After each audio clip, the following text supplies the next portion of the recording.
guy, come on. Well, see, you're willing to be playful. You're willing to do those things before the culture, any culture we're in, teaches us to get quiet and kind of fit in. But that doesn't allow you to use your spontaneity. So the way I'm looking at this is this. I don't care what age you are today. I want you to become a kid, just for a couple hours. You can always go back to being an old fart later on if you want to. But I want you to just try being like a kid. And what makes you a kid is you're spontaneous. You want to try anything. You want to do anything. You go back and forth. You're not so passive. How many follow what I'm talking about here? Say, ah. Fantastic. Thank you very much. Shay. So I'll give you a metaphor for this. When I turned 40 years old, I'll never forget, I had a couple of my friends that came to me and said, Tony, man, you go like crazy. You do these 50-hour programs. You know, athletes. You're like an athlete. You're always going, and you really should slow down. And, you know, some athletes retire around 40. And I thought, you're obviously the wrong people to spend time with. So I thought, I want to go interview people who have a different mindset. I want to interview people who are over the age of 65, and they're an extreme athlete. An extreme athlete is, they're doing things that 25-year-olds aren't doing at 65. So I spent a year interviewing people. And these people gave me a new standard for what was possible. I interviewed a woman who was 72 years old, and she is a nun, a Catholic nun. And her name is Sister Madonna. Now picture this, if you will. At the age of 40, she had never really exercised in her entire life. At 40, she decided she was going to walk. And she walked 1 block, and the next day 2 blocks. Within a year, she was running marathons. Now, from the age of 40 to the age of 72, when I interviewed her, she's run more than 350 triathlons, and she's done more than 35 Ironmen. Now, think about that. And most of those she's run in her 60s and above. She started running Ironmans when she was in her 60s. So at 72 years old, I'm interviewing this woman who's doing things that 30-year-olds can't do. So picture this. On her 72nd birthday, she flew to Hawaii because they're having this Ironman competition. If you're not familiar with the Ironman, you're basically running a marathon, swimming a couple miles in the ocean, and then getting on your bike for 100 miles. That's fairly intense for anybody, 25 years old, much less somebody who's 72 and female.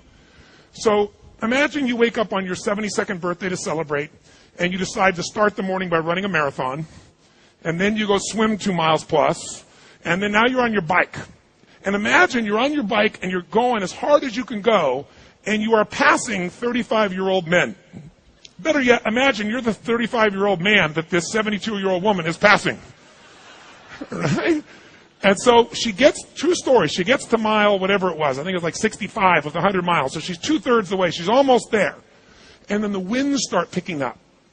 And the winds in Hawaii, on the big island of Hawaii, it's a very desolate place because there's been all this volcanic activity and all the trees are gone, and so there's lots of wind. And the wind is coming up faster and faster against her, and she's pumping harder and harder. She's already run a marathon. She's already done her 2-mile swim. She's pumping on the bicycle. And the winds finally got up to 35 miles an hour. And she's just this little short person, that's like 1.5 meters, 5'2", tiny little lady. And suddenly the winds hit 35 miles an hour, and she became the flying nun. It literally lifted her up and smashed her on the rocks. It broke her clavicle, broke her hip, cut her face open. They rushed her to the hospital. So the next year, the people on the committee that run the race said, we should put an age limit on this. Maybe no one over the age of 65. So she flew in to do the race again. They wouldn't let her sign up. So she just went and did it beside people without a number on her and completed the race. And as a result, they changed that. How's that for a great lady with some great courage? Give her a big hand.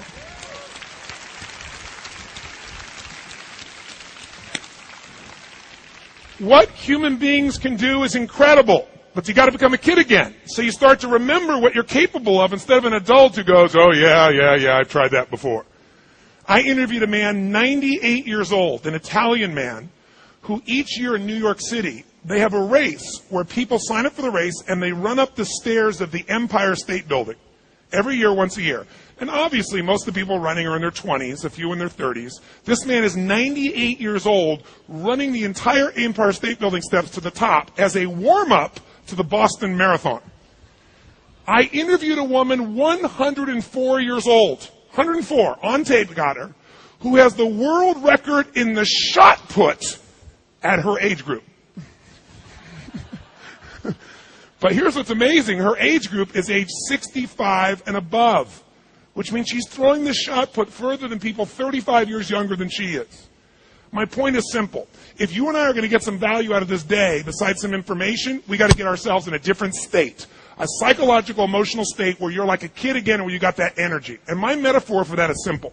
If I'm walking along and today I'm 47 years old, but I'm still a kid, I use this metaphor for myself. I feel like if I'm walking along, and let's imagine there's been a big rainstorm, something that certainly is easy to occur here, and there's this giant puddle in your way.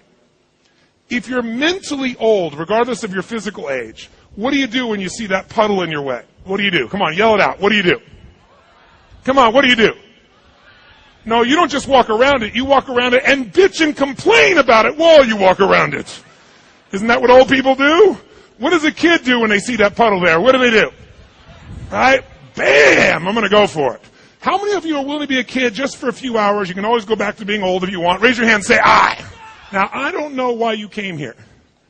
I don't know what made you decide to give up a day of your life and come to this program. But my bet is there's something you want to improve or change. How many got something you want to improve or change? Raise your hand and say, I. Fantastic. Well, the reason you want to improve or change it has to do with a desire everybody has.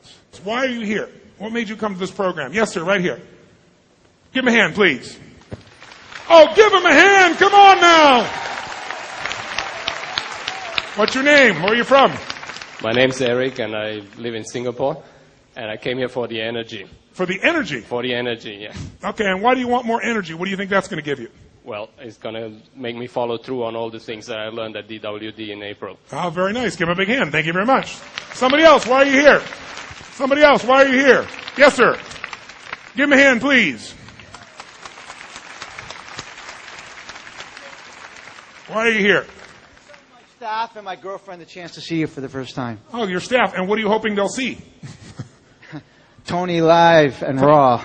And what do you hope that they'll get from this? What are you wanting them to get? New empowering feelings and beliefs for themselves. Okay. And for how we operate our business. Okay. Give me a hand. Thank you very much. So, whatever it is you want, I want you right now to think of a goal or desire you have. Any goal at all. A goal or desire that if you could make that happen, it would excite you. What's something that, like, maybe you don't even totally believe you could get, but man, if you could make it happen, that would rock your world. That would excite you. You'd feel alive. How many can think of a specific goal of something that would excite you if you could achieve it? Raise your hand if you can think of one that would excite you so I can get a good sense if you've got one or not. Fantastic. Now I want you to out loud just say, what is that goal? What do you want to achieve? Say it out loud, whatever it is. Nice and loud. Go. What is it? Say it again out loud. Say it out loud. Go. Now, if you were to achieve that goal, how would you feel? That's it, huh? See, if all you think you're going to feel is, yay, your brain's going to go, ain't worth all that effort. My point is this. Everything you say you want, if you said to me, I want to make $100 million, or you said to me, I want to create peace on earth, or you said, I'm just trying to get my children to be happy for 5 minutes, or you say, I want to attract the love of my life. Whatever you say you want, you only want it because you believe at some level it's going to make you feel a certain way. All you really want are feelings. If someone says, I want $1 billion, I go, great. You want 1 billion pieces of paper with pictures of deceased notables on it? No. You want what you think money will bring you. What do you think money would give you? They might say, well, freedom or security or power or the ability to give. But those are all feelings, aren't they? If you say, I want a new car, what do you want the new car for? You say, so I can get from point A to point B. But most people want a specific car because they associate a feeling to it. Sportiness or fun or newness or playfulness or something. Whatever you want a feeling. And yet, most of us have forgotten the feelings we're after and we've forgotten something else. The feelings that would make you feel so alive. The thing that would make your life feel alive. I mean, more excited, more passionate than ever. They're available to you right now. Because guess what? If you achieve the goal you just said you achieved, that goal you really want, let's pretend you achieved it. You really achieved it. And you're feeling this great feeling. Who's going to make you feel good when you achieve that goal? Who's going to make you feel good? Come on, who?